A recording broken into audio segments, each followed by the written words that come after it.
إن الحمد لله نحمده ونستعينه ونستغفره ونؤمن به ونتوكل عليه ونعوذ بالله من شرور أنفسنا ومن سيئات أعمالنا من يهده الله فلا مضل له ومن يضلله فلا هادي له وأشهد أن لا إله إلا الله وحده لا شريك له وأشهد أن محمدا عبده ورسوله فقد قال الله تبارك وتعالى في القرآن المجيد والفرقان الحميد أعوذ بالله من الشيطان الرجيم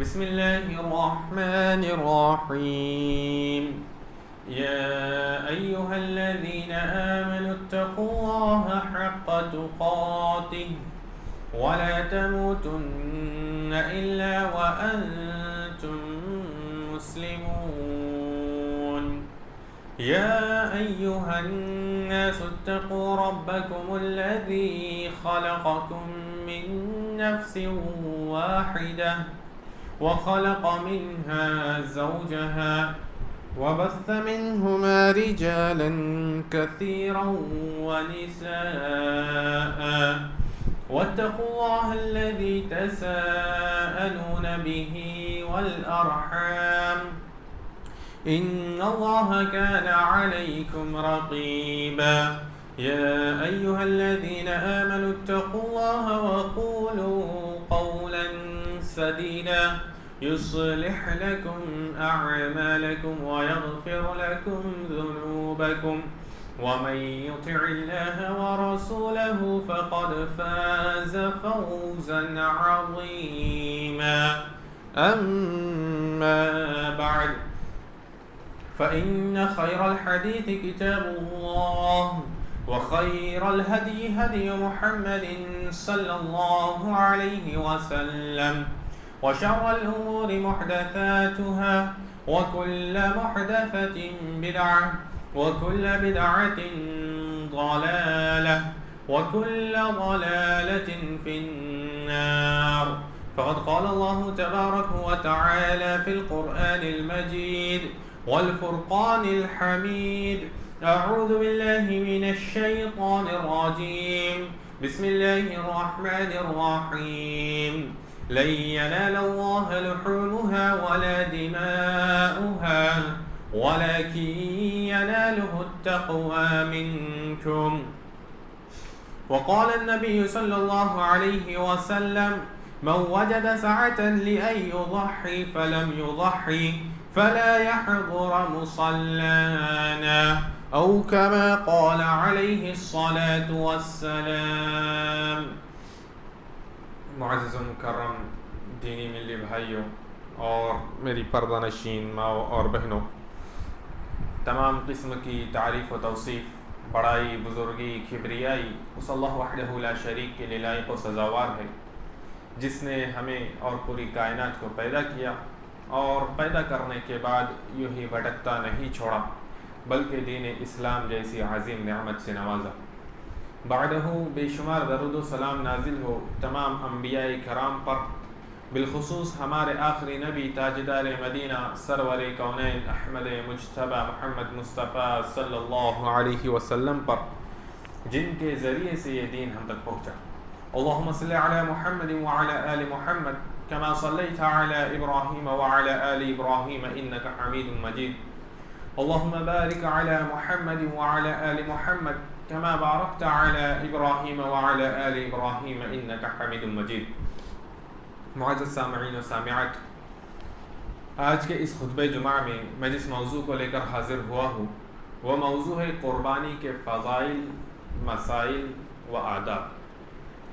معزز سامعین و سامعات، ہم جس عشرے سے گزر رہے ہیں یہ عشرہ تمام عشروں میں سب سے بہترین عشرہ ہے۔ تمام ایام میں یہ 10 دن جو ہے یہ سب سے افضل ترین دن ہے جن سے ہم گزر رہے ہیں، جو کہ عشرہ ذی الحجہ کہلاتا ہے۔ ابھی ہمارے سامنے ایک ہمارا تہوار، ہماری عید ہمارے سامنے ہے، جس میں مسلمانان عالم حضرت ابراہیم علیہ السلام کی سنت کو زندہ کرتے ہوئے اللہ رب العالمین کے راستے میں جانوروں کو قربان کرنے کی کوشش کریں گے۔ اللہ رب العالمین ان کی قربانیوں کو قبول فرمائے۔ تو آج کے اس خطبہ جمعہ میں ہم اسی کے تعلق سے چند مسائل، چند احکامات کو جاننے کی کوشش کریں گے۔ تو قربانی کے فضائل میں سب سے پہلی فضیلت یہ ہے کہ قربانی یہ اللہ رب العالمین کے تقرب کا ذریعہ ہے۔ بندہ قربانی کر کے جانور کے خون کو اللہ رب العالمین کے لیے بہا کر، جانور کو اللہ رب العالمین کے لیے حلال کر کے، اپنے تقوی کا ثبوت پیش کر کے بندہ اللہ رب العالمین کا تقرب حاصل کرتا ہے۔ ایک بندہ اللہ رب العالمین کی قربت حاصل کرتا ہے، اللہ رب العالمین کے قریب ہو جاتا ہے۔ اسی لیے ہمیں چاہیے کہ جب ہم قربانی کریں تو ہم اس بات کو ملحوظ خاطر رکھیں کہ ہم اخلاص کے ساتھ قربانی کریں۔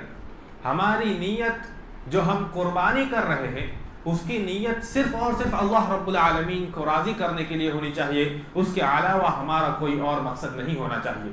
اللہ رب العالمین قرآن مجید میں سورہ حج میں ارشاد فرماتا ہے لَن يَنَالَ اللَّهَ لُحُومُهَا وَلَا دِمَاؤُهَا، کہ تم جو جانور کو اللہ رب العالمین کے راستے میں قربان کرتے ہو، نہ ہی اللہ رب العالمین کو اس کا گوشت پہنچتا ہے، وَلَا دِمَاؤُهَا، نہ ہی تم اس کو ذبح کر کے جو تم خون بہاتے ہو، نہ ہی وہ خون اللہ رب العالمین کو پہنچتا ہے۔ لیکن ہم جو قربانی کرتے ہیں، ہم جو اللہ رب العالمین کے راستے میں جانور کو ذبح کرتے ہیں، اس سے اللہ رب العالمین کو کیا چیز پہنچتی ہے؟ اللہ رب العالمین فرماتا ہے وَلَٰكِن يَنَالُهُ التَّقْوَىٰ مِنكُمْ، تمہارے دلوں کا جو تقوی ہے، تم نے کس قدر اخلاص کے ساتھ، تم نے کس قدر للہیت کے ساتھ، تم نے کس قدر اللہ رب العالمین کے لیے یہ قربانی کی، یہ تمہارا دل کا جو تقوی ہے یہ اللہ رب العالمین تک پہنچتا ہے۔ لہٰذا اتنی بڑی عبادت جو ہم انجام دینے جا رہے ہیں تو ہمیں کوشش کرنی چاہیے کہ ہم اپنے دل کو بالکل پاک اور صاف رکھیں۔ ہم قربانی جو کریں صرف اور صرف اللہ رب العالمین کے لیے کریں، صرف اور صرف تقوی اختیار کرنے کے لیے کریں، صرف اور صرف اللہ رب العالمین کا تقرب حاصل کرنے کے لیے کریں، اس کے علاوہ کوئی اور ہمارا مقصد نہ ہو۔ کسی پر برتری لے جانا، کسی پر سبقت لے جانا، اس نے اتنے کا جانور ذبح کر دیا تو میں اس سے زیادہ کا جانور ذبح کر دوں گا، دکھاوا کرنا، ریاکاری کرنا، اپنے معاشرے میں اپنے نام کو اونچا کرنے کے لیے بڑا جانور ذبح کرنا، یہ قطعاً درست نہیں ہے۔ اس سے جو قربانی کا اصل فائدہ ہے وہ ہمیں نہیں حاصل ہوگا۔ قربانی کا اصل فائدہ یہ ہے کہ ہم اللہ رب العالمین کا تقوی حاصل کریں، اور تقوی اس وقت حاصل ہوگا جب ہماری نیت خالص ہوگی، جب ہم صرف اور صرف اللہ رب العالمین کے لیے قربانی کریں گے، گرچہ چھوٹا ہی جانور ہو۔ شریعت میں جانور کی جو صفات بتلائی گئی ہے وہ صفات اگر اس جانور میں ہے تو اللہ رب العالمین کے یہاں پر انشاءاللہ ہماری قربانی جو ہے قبول ہو جائے گی۔ اسی طرح سے قربانی کے فضائل میں سے ایک بہت بڑی فضیلت یہ ہے کہ قربانی جو ہے یہ نبی صلی اللہ علیہ وسلم کی سنت ہے۔ آپ صلی اللہ علیہ وسلم بھی قربانی کیا کرتے تھے، صحیح بخاری کی روایت ہے۔ آپ صلی اللہ علیہ وسلم کے تعلق سے آتا ہے، آپ صلی اللہ علیہ وسلم نے فرمایا کہ عید الاضحیٰ کے موقع پر آپ صلی اللہ علیہ وسلم نے فرمایا ان اول ما نبدأ به في يومنا هذا نصلي، کہ آج کے دن 10 ذی الحجہ کو ہم سب سے پہلے عید کی نماز ادا کریں گے، ثم نرجع فننحر، اور اس کے بعد ہم اپنے گھروں کو لوٹیں گے تو قربانی کریں گے۔ من فعلہ فقد اصاب سنتنا، اور جس نے ایسا کیا 10 ذی الحجہ کے دن عید کی نماز ادا کی، اس کے بعد اپنے گھروں کو لوٹ کر قربانی کی، آپ صلی اللہ علیہ وسلم نے فرمایا فقد اصاب سنتنا، کہ اس نے ہماری سنت کو پا لیا۔ ومن ذبح قبل فانما هو لحم قدمه لاهله، اور اگر کوئی شخص عید کی نماز سے پہلے قربانی کا جانور کو ذبح کرتا ہے تو آپ صلی اللہ علیہ وسلم نے فرمایا انما هو لحم، کہ وہ صرف اور صرف گوشت ہے جو کہ اپنے گھر والوں کے لیے انسان گوشت لاتا ہے۔ لیس من النسک فی شیء، اس کو قربانی کا جو اصل ثواب ہے اس سے وہ محروم ہو جائے گا، اس لیے کہ قربانی کا وقت جو ہے وہ عید کی نماز کے بعد ہے۔ اگر کوئی شخص عید کی نماز سے پہلے قربانی کر دیتا ہے تو وہ قربانی کے اجر و ثواب سے محروم ہوگا۔ وہ جو گوشت ہوگا وہ نارمل گوشت ہوگا جو انسان جو لاتا ہے اور کھلاتا ہے۔ اسی طرح سے جامع الترمذی کی روایت ہے کہ راوی حدیث بیان فرماتے ہیں کہ اقام رسول اللہ صلی اللہ علیہ وسلم بالمدینۃ 10 سنین، کہ نبی صلی اللہ علیہ وسلم مدینہ منورہ میں جو ہے 10 سال تک قیام کیا، یضحی کل سنہ، اور آپ صلی اللہ علیہ وسلم نے ہر سال قربانی کی۔ پتہ یہ چلا کہ قربانی یہ نبی صلی اللہ علیہ وسلم کی سنت ہے، بہت بڑی سنت ہے، لہٰذا ہمیں اگر ہمارے پاس طاقت ہو تو ہمیں اسے انجام دینا چاہیے۔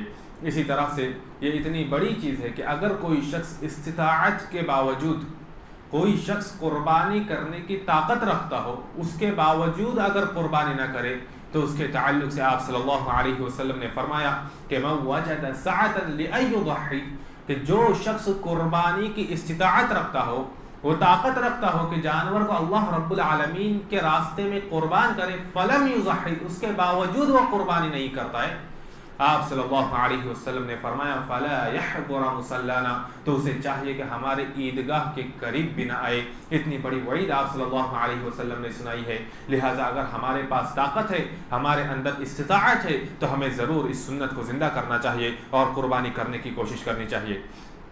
معزز سامعین، یہ تھے قربانی کے فضائل جنہیں میں بالکل مختصر انداز میں بیان کرنے کی کوشش کر رہا تھا۔ اب آئیے قربانی کے تعلق سے چند مسائل کو جاننے کی کوشش کرتے ہیں۔ بطور یاد دہانی یہ بات بتاتا چلو، اللہ رب العالمین فرماتا ہے وَذَكِّرْ فَإِنَّ الذِّكْرَىٰ تَنفَعُ الْمُؤْمِنِينَ، کہ نصیحت کرو، نصیحت جو ہے یہ مؤمنوں کو فائدہ پہنچاتی ہے۔ تو اگر کوئی شخص قربانی کا ارادہ رکھتا ہو، اسے چاہیے کہ 10 ذی الحجہ کا چاند نظر آنے کے بعد جو ہے اپنے بال اور ناخن کاٹنے سے پرہیز کرے، اس کا ہمیں اہتمام کرنا چاہیے۔ اسی طرح سے دوسرا مسئلہ یہ ہے کہ قربانی کا جانور جو ہے یہ گائے، اونٹ، بھیڑ، بکری کی جنس سے ہونا چاہیے۔ اللہ رب العالمین سورہ حج میں ارشاد فرماتا ہے وَلِكُلِّ أُمَّةٍ جَعَلْنَا مَنْسَكًا، کہ ہم نے ہر امت کے لیے جو ہے قربانی کے طریقے بنائے، لِيَذْكُرُوا اسْمَ اللَّهِ عَلَىٰ مَا رَزَقَهُم مِّن بَهِيمَةِ الْأَنْعَامِ، تاکہ وہ جو قربانی کے جانور کو اللہ رب العالمین کے راستے میں ذبح کرتے ہیں، چوپائے کو جو اللہ رب العالمین کے راستے میں ذبح کرتے ہیں، اس پر جو ہے اللہ کا نام لے کر اس کو ذبح کرے۔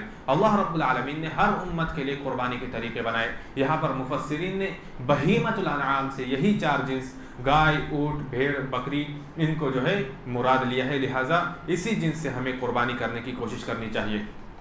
اسی طرح سے ایک مسئلہ یہ ہے کہ قربانی کا جانور جو ہے عیوب سے پاک ہونا چاہیے۔ ہم قربانی کر رہے، اللہ رب العالمین کے لیے کر رہے، اللہ رب العالمین کا تقرب حاصل کرنے کے لیے کر رہے، تو ہمیں چاہیے کہ ہم جو جانور ذبح کریں وہ عیوب سے پاک ہو، اس کے اندر کسی قسم کا عیب نہ ہو۔ آپ صلی اللہ علیہ وسلم فرماتے ہیں، سنن ابو داؤد کی روایت ہے، فرماتے ہیں 4 لا تجوز فی الاضاحی، کہ 4 قسم کے جانور ایسے ہیں جن کی قربانی کرنا جو ہے یہ درست نہیں ہے۔ العوراء بین عورها، ایسا بھینگا جانور، ایسا کانا جانور جس کا کانا پن بالکل ظاہر ہو۔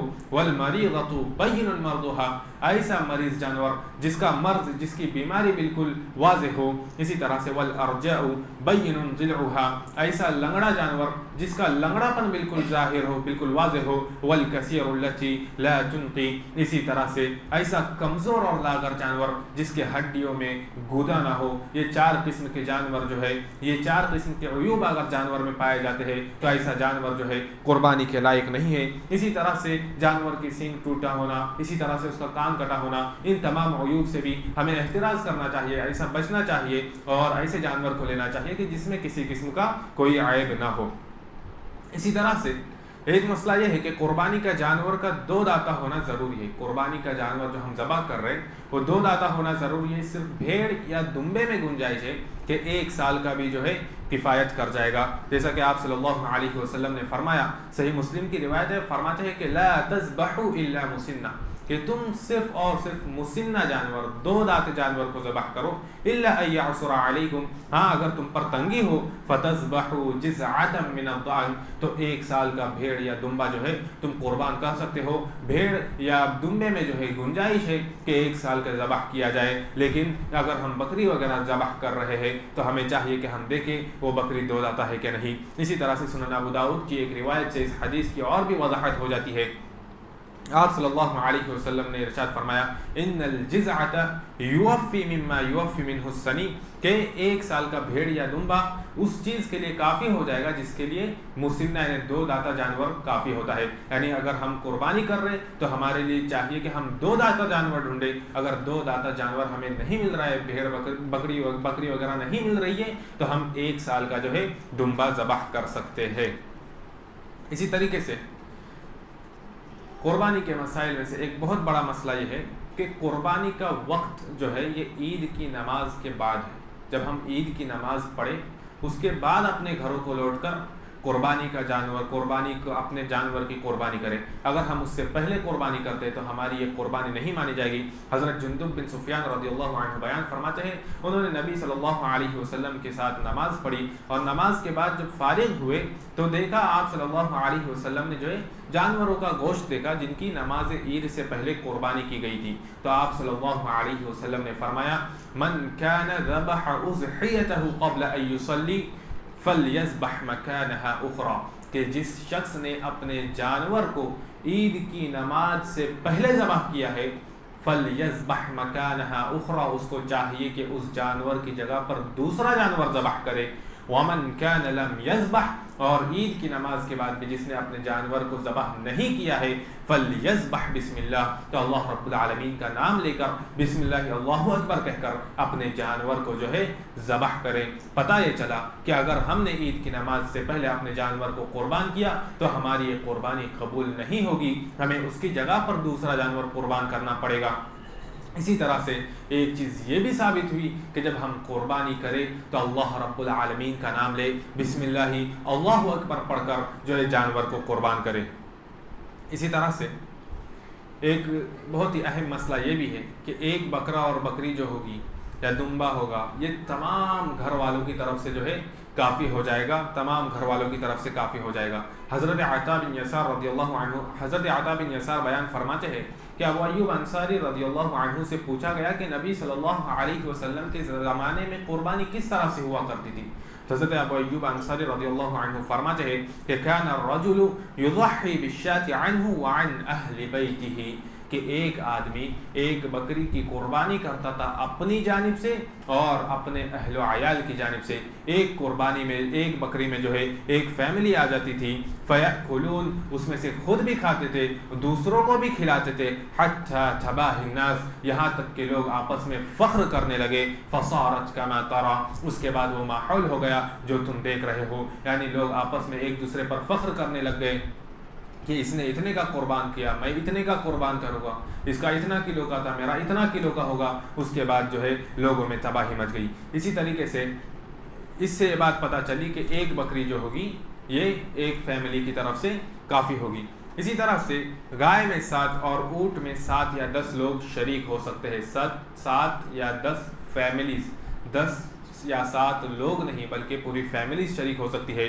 جیسا کہ جامع الترمذی کی روایت ہے، صحابی رسول بیان فرماتے ہیں کہ کننا مع رسول اللہ صلی اللہ علیہ وسلم فی سفر، کہ ہم نبی صلی اللہ علیہ وسلم کے ساتھ جو ہے سفر میں تھے. فحضر الاضحى، تو عید الاضحیٰ کا موقع آ گیا. فاشترطنا فی البقرۃ 7، تو ہم جو ہے ایک گائے میں جو ہے ہم 7 لوگ شریک ہوئے، 7 لوگوں نے 7 فیملیز نے قربانی کی. وفی البعیر 10، اور اونٹ میں جو ہے 10 لوگوں نے 10 فیملی نے جو ہے قربانی کر دی. اسی طرح سے بعض لوگ اس میں یہ اختلاف کرتے ہیں کہ یہاں پر سفر کا ذکر ہے کہ کننا فی سفر، ہم سفر میں تھے تو عید الاضحیٰ تو ہو سکتا ہے کہ یہ جو 7 لوگوں کی جو گنجائش ہے 7 فیملیز کی سفر میں ہو، تو ایسا نہیں ہے. دوسرے حدیث سے اس کی وضاحت ہو جاتی ہے. سنن ابو داؤد کی روایت ہے، آپ صلی اللہ علیہ وسلم نے ارشاد فرمایا البقرۃ عن 7، کہ بقرہ جو ہے یہ گائے جو ہے یہ 7 لوگوں کی طرف سے کافی ہو جائے گی، 7 فیملیز کی طرف سے کافی ہو جائے گی. والجزور عن 7، اور اونٹ جو ہے یہ 7 فیملیز کی طرف سے، اور کئی ایک روایت میں 10 فیملیز کی طرف سے جو ہے کافی ہو جائے گا. تو یہ بات بھی ہمیں سمجھنے کی ضرورت ہے. اسی طرح سے اب آئیے ہم قربانی کے چند آداب کو جاننے کی کوشش کرتے ہیں. جن میں سے ایک بہت بڑا آداب یہ ہے کہ ہم جب نماز عید الاضحیٰ کے لیے آئے تو ہمیں چاہیے کہ بغیر کچھ کھائے پیے آئے. حضرت بریدہ رضی اللہ عنہ بیان فرماتے ہیں، جامع الترمذی کی روایت ہے کہ کان النبی صلی اللہ علیہ وسلم لا يخرج يوم الفطر حتى يطعم ولا يطعم يوم الاضحى حتى يصلي، کہ نبی صلی اللہ علیہ وسلم عید الفطر کے لیے کچھ کھائے پیے بغیر نہیں نکلتے تھے، اور عید الاضحیٰ کے لیے بغیر کچھ کھائے پیے نکلتے تھے، اور جب نماز پڑھ کے گھر کو لوٹتے تھے تب جو ہے کچھ کھا لیتے تھے۔ لہٰذا جب ہم نماز کے لیے آئے تو یوں ہی بھوکے پیٹ آ جائے آپ، اور عید الاضحیٰ کی نماز کے بعد جب جائے تب کچھ کھا لے، یہ آپ صلی اللہ علیہ وسلم کا طریقہ ہے۔ اسی طریقے سے قربانی کے آداب میں سے ایک بہت بڑا ادب یہ ہے کہ جانور کو ذبح کرنے سے پہلے جو ہے اپنی چھری کو، چاقو کو جو ہے اچھی طرح سے تیز کر لے۔ صحیح مسلم کی روایت ہے، آپ صلی اللہ علیہ وسلم نے ارشاد فرمایا، ان اللہ کتب الاحسان علی کل شیء، اللہ رب العالمین نے ہر چیز پر احسان کو لکھ دیا ہے۔ فَإِذَا قَتَلْتُمْ فَأَحْسِنُوا الْقِتْلَةَ، جب تم کسی کو قتل کرو، کسی پر کوئی حد نافذ ہو تو احسان کے ساتھ بہترین طریقے سے قتل کرو۔ وَإِذَا ذَبَحْتُمْ فَأَحْسِنُوا الذِّبْحَ، اور جب تم کسی جانور کو ذبح کرو تو اچھے سے ذبح کرو۔ اس کی ایک صورت کیا ہے؟ آپ صلی اللہ علیہ وسلم نے ارشاد فرمایا، وَلْيُحِدَّ أَحَدُكُمْ شَفْرَتَهُ، کہ تم میں سے جو شخص قربانی کر رہا ہے اسے چاہیے کہ اپنے چاقو کو، اپنے چھری کو تیز کر لے۔ وَلْيُرِحْ ذَبِيحَتَهُ، اور جس جانور کو ذبح کر رہا ہے اس کے لیے راحت میسر کرے، آسانی سے جو ہے وہ جانور ذبح ہو۔ کہیں ایسا نہ ہو جائے کہ ہم کوئی ایسا چھری لے لے، ایسا چاقو لے لے جس کو دھار ہی نہ ہو، اس کے بعد جانور کے گلے پر ہم چلاتے رہے جس سے جانور کو زیادہ تکلیف ہوگی۔ لہٰذا ہمیں چاہیے کہ ہم جانور کے ساتھ احسان کا سلوک کریں۔ اللہ رب العالمین نے تمام چیزوں پر، تمام مخلوقات پر احسان کو لکھ لیا ہے۔ جب ہم ذبح کرنے جائیں تو اپنے چھری کو، اپنے چاقو کو اچھی طرح سے تیز کر لے، اس کے بعد جانور کو ذبح کرے تاکہ جانور کو جو ہے کسی قسم کی کوئی تکلیف نہ ہو۔ اسی طرح سے قربانی کے آداب میں سے ایک بہت بڑا ادب یہ ہے کہ آدمی جو ہے، ذمہ دار جو ہے، جو شخص قربانی کر رہا ہے وہ اپنے ہاتھ سے قربانی کرنے کی کوشش کرے۔ ایسا نہ ہو کہ وہ کہیں سے کسی کو بلا رہا ہے، کسی عالم کو بلا رہا ہے، کسی حافظ کو بلا رہا ہے، کیونکہ اس کے اندر وہ تقویٰ نہیں ہوگا، وہ خلوص نہیں ہوگا۔ ذبح کرتے وقت جو گھر کا اصل ذمہ دار ہے جب وہ ذبح کرے گا اس کے اندر خلوص ہوگا، لہٰذا جو ذمہ دار ہے اسے ہی ذبح کرنا چاہیے۔ بخاری مسلم کی روایت ہے، آپ صلی اللہ علیہ وسلم کے تعلق سے آتا ہے کہ ضحى النبی صلی اللہ علیہ وسلم بکبشین املحین، کہ نبی صلی اللہ علیہ وسلم نے 2 چت کبرے مینڈوں کی جو ہے قربانی کی۔ فرأیتہ، بیان فرماتے کہ میں نے نبی صلی اللہ علیہ وسلم کو دیکھا، واضعا قدمہ علی صفاحمہ، آپ صلی اللہ علیہ وسلم نے ان کے گردن پہ جو ہے پیر رکھے ہوئے تھے، یسمع و یکبر، بسم اللہ اللہ اکبر کہا، اس کے بعد فذبحہما بیدہ، اپنے ہاتھوں سے ان دونوں کو ذبح کیا۔ لہٰذا اس سے یہ ادب پتہ چلا کہ جو گھر کا ذمہ دار ہے، جو قربانی کر رہا ہے، وہ خود ذبح کرے، یہ اصل ہے۔ اس کے علاوہ اگر کوئی دوسرا شخص قربانی کرتا ہے تو یقیناً قربانی ہو جائے گی، اس میں کوئی شک نہیں ہے۔ اسی طرح سے قربانی کے آداب میں سے ایک ادب یہ ہے کہ قربانی کے گوشت کو انسان خود بھی کھائے، دوسروں کو بھی کھلائے۔ اللہ رب العالمین سورہ حج میں ارشاد فرماتا ہے، فَكُلُوا مِنْهَا وَأَطْعِمُوا الْبَائِسَ الْفَقِيرَ، کہ قربانی کے گوشت میں سے تم خود بھی کھاؤ، وَأَطْعِمُوا الْبَائِسَ الْفَقِيرَ، حاجت مند ہے، کوئی ضرورت مند ہے، کوئی فقیر ہے، انہیں بھی کھلاؤ، یہ قربانی کے آداب میں سے ہے۔ اسی طرح سے قربانی کے آداب میں سے ایک بہت بڑا ادب یہ ہے کہ ہم قربانی کی کھالوں کو نہ بیچیں۔ قربانی کے کھالوں کو بیچنا یہ جائز اور درست نہیں ہے، اس لیے کہ مستدرک حاکم کی روایت ہے، آپ صلی اللہ علیہ وسلم نے ارشاد فرمایا، من باع جلد اضحیتہ فلا اضحیۃ لہ، کہ جس شخص نے اپنے قربانی کے جانور کی جلد کو، اس کی کھال کو بیچ دیا، فلا اضحیۃ لہ، تو اس کی کوئی قربانی نہیں ہے۔ لہٰذا یہ چند آداب ہے، یہ چند مسائل تھے، اور اسی طرح سے یہ چند فضائل تھے جو آپ کے سامنے بیان کیے گئے، جنہیں ہمیں ملحوظ خاطر رکھنا چاہیے۔ آخر میں اللہ رب العالمین سے دعا ہے، الہ العالمین ہم تمام مسلمانوں کو سنت کے مطابق قربانی کرنے کی توفیق عطا فرما۔ الہ العالمین یہ موقع جو ہے، جو تیرے تقرب حاصل کرنے کا موقع ہے، اس موقع سے ہم سب کو بھرپور استفادہ حاصل کرنے کی توفیق عطا فرما۔ الہ العالمین اس موقع سے تو ہمیں تیرا تقرب نصیب فرما۔ الہ العالمین تو ہمیں تیرے نبی صلی اللہ علیہ وسلم کی سنت کو زندہ کرنے اور ابراہیم علیہ السلام کی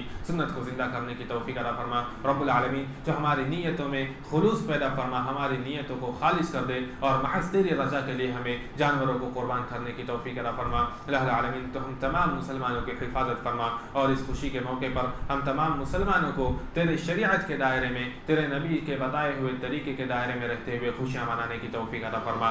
آمین. وآخر الدعوانا ان الحمد للہ رب العالمین. بارک اللہ لنا ولکم فی القرآن الكريم ونفعنا وإياكم بالآيات والذكر الحكيم. إنه تعالى جواد كريم ملك بر رؤوف رحيم.